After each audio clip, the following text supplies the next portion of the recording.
going to be a little bit of a math review about clocks. We're going to talk about parts of a clock, and we're going to go through some times just to get you comfortable to do our assignments this week and next week.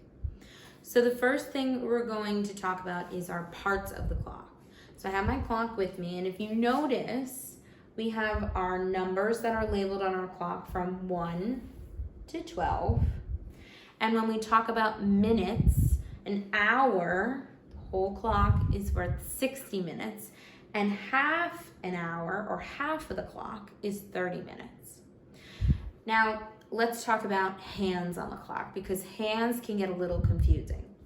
So we have our long hand, which is our minute hand. We also have our short hand, which is our hour hand.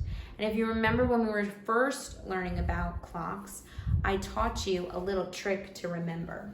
So let me just remind you guys about it.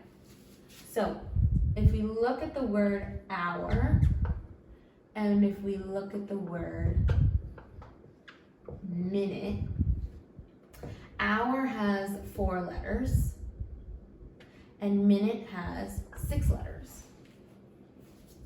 So hour is the shorter hand.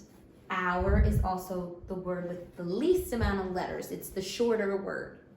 Minute is the longer hand, and minute is the longer word. It has 6 letters in the word minute.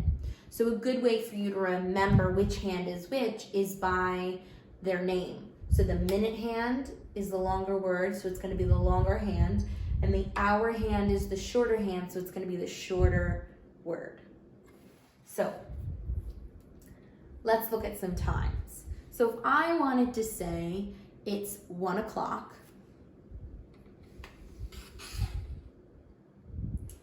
my minute hand, my long hand, is going to have to be on the 12, and my hour hand, my shorter hand, is going to have to be on the 1. But let's say I wanted to say it was 1:30, so 1:30. My minute hand is going to have to go halfway around my clock and sit on the 6.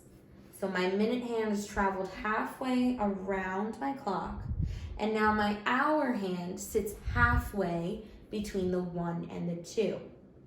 And remember, when you're looking at a clock and you're trying to figure out what time it is and you see it between 2 numbers, we always go with the number before the hour hand, not after the hour hand. So this is what 1:30 would look like. Again, the minute hand's going to be on the 6.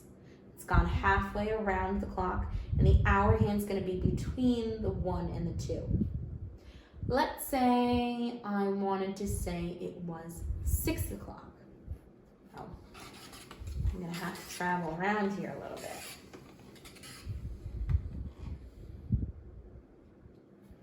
So now my hour hand, my shorter hand, is going to be pointing to the 6, and my minute hand, the longer hand, is going to be pointing to the 12. But what if I wanted to say it was 6:30? Well, 6:30 means that the minute hand's gone around half of the length. So we're going to go half of my clock.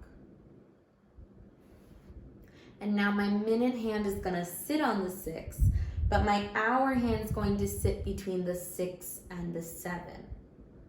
What if I wanted to say it was 12 o'clock? Well, let's see.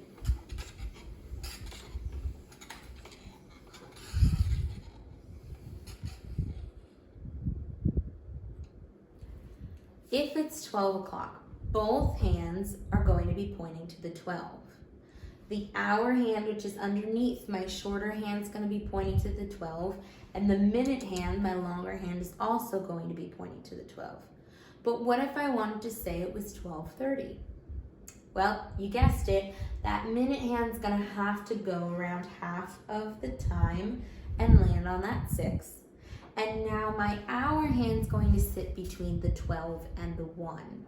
Again, when we're looking at a clock and we're talking about half hour, we have to look at the number before the hour hand, not after the hour hand.